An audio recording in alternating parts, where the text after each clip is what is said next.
Government moves to secure Jamaicans affected by Hurricane Dorian.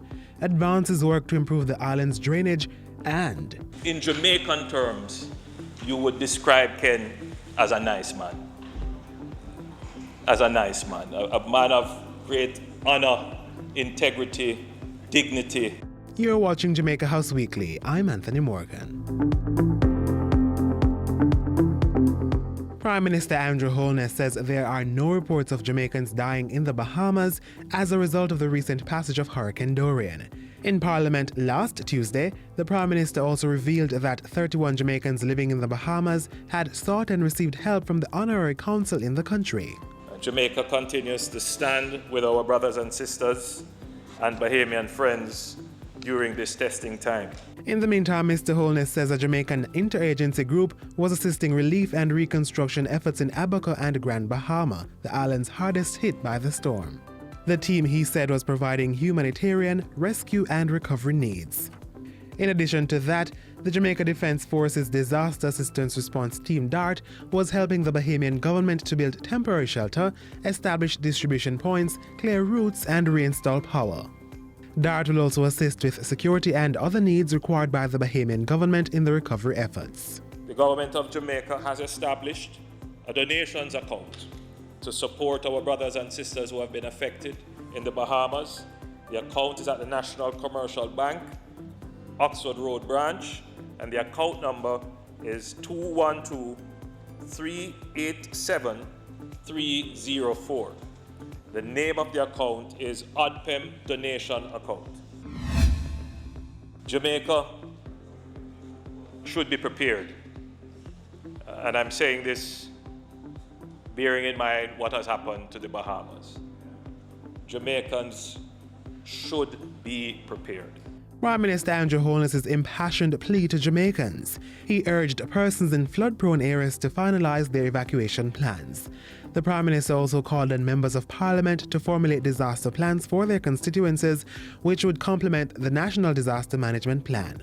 Urging MPs to start thinking in this way, looking in your constituency to see the communities that may be at risk, start to make contact with them so that they are prepared to move if they have to move. Start the conversation about evacuation and how you will secure those areas that are evacuated.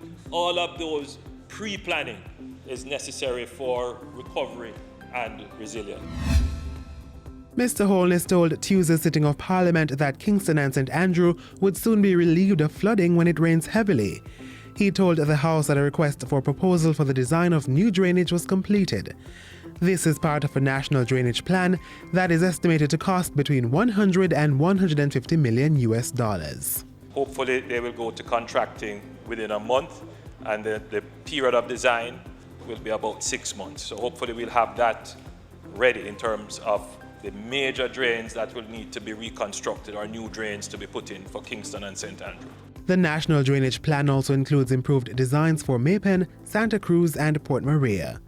Those works, Mr. Holness says, will form part of the greater infrastructure development program that is being finalized.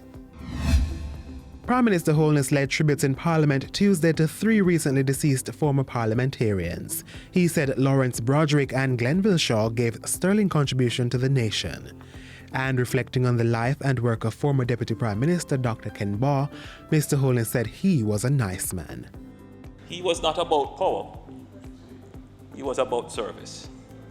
And that is, to me, the signal marker of his integrity. Minister without portfolio in the Ministry of Economic Growth and Job Creation, Pernell Charles Jr., says work is being done to scale up the diversification of the island's water sources. At a JIS think tank Thursday, the minister said the state was actively seeking sustainable long-term solutions to the island's water challenges. We, in doing things differently, are moving to identify new wells, to identify new solutions, new technology that can be utilized, that is affordable and reasonable, to reduce the reliance on rainfall. At the same time, we have to also look on our structure and our infrastructure. Minister Charles Jr. also toured 8 corporate area housing projects which are being developed through loans totaling $1.5 billion from the Jamaica Mortgage Bank. During Thursday's tour, he lauded the developers for creating impactful construction projects.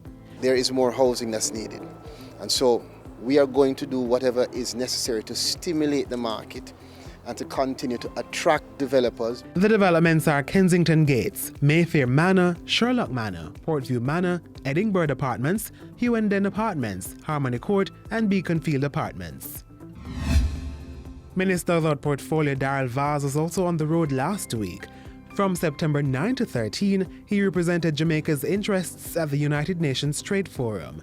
He called for members of the World Trade Organization to address the structural and capacity constraints affecting small island developing states. And that's how we close out Jamaica House Weekly.